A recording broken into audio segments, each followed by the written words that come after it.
CM Revanth రెడ్డికి BRS MLA Harish Rao సవాల్ విసిరారు. ఆగస్టు 15 లోపు ఏకకాలంలో రైతు రుణమాఫీ 6 గ్యారెంటీలు అమలు చేయకుంటే ముఖ్యమంత్రి పదవికి రాజీనామా చేయాలన్నారు. ఒకవేళ అమలు చేస్తే తాను ఎమ్మెల్యే పదవికి రాజీనామా చేసేందుకు సిద్ధంగా ఉన్నానని చెప్పారు. సీఎం రేవంత్ది తొండి రాజకీయమని చేసిన సవాల్ను స్వీకరించే ధైర్యం లేదని ఎద్దేవా చేశారు.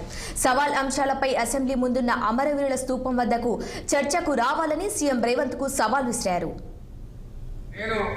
రాష్ట్ర మంత్రి పదవికి రాజీనామా చేసిన తెలంగాణ కోసం కేసీఆర్ నాయకత్వంలో 2 సార్లు ఎమ్మెల్యేకి రాజీనామా చేసిన మాకు త్యాగాలు కొత్త కాదు.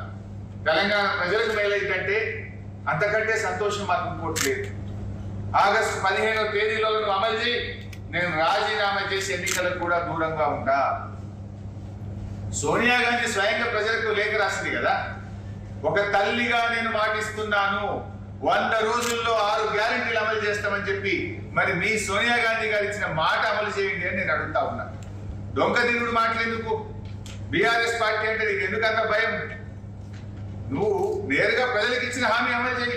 నువ్వు 6 గ్యారెంటీలు అమలు చేస్తామని నెరవేరుతుంది ప్రతి గ్యారెంటీ అన్నావు. ఎడవైంది నీ ప్రతి గ్యారెంటీ. ముఖ్యంగా రేవంత్ రెడ్డి గారు 6లో 5 అమలు చేసిన 6లో 5 అమలు చేసిన అంటాడు. ఏడ చేసినవే 5 నేను చదివినిపిస్తా. ప్రతి మీటింగ్ లో 6 5 చేసిన అంటాడు. మొదటిది మీరు రాసిందే చదువుతున్నా మీ దాంట్లోనే. మొదటిది మహాలక్ష్మిలో మహిళలకు 2500 రూపాయలు వచ్చినాయా? 2500 ఇచ్చిన వాళ్ళు 2500. నీ మొదటి హామీ అమలు కాలేదు. రెండవది రైతు భరోసా, ప్రతి ఏటా రైతులకు ఎకరానికి 15,000 రూపాయలు ఇస్తాను, అమలైందా? మూడవది వ్యవసాయ కూలీలకు 12,000 అని రాసినావు, ఇచ్చినావా? ఒకరికైనా 12,000. నాలుగవది వరి పంటకు 500 బోనస్, ఎక్కడైనా ఇచ్చినావా? మళ్ళీ 5 గ్యారెంటీలు అమలు చేసినట్టు.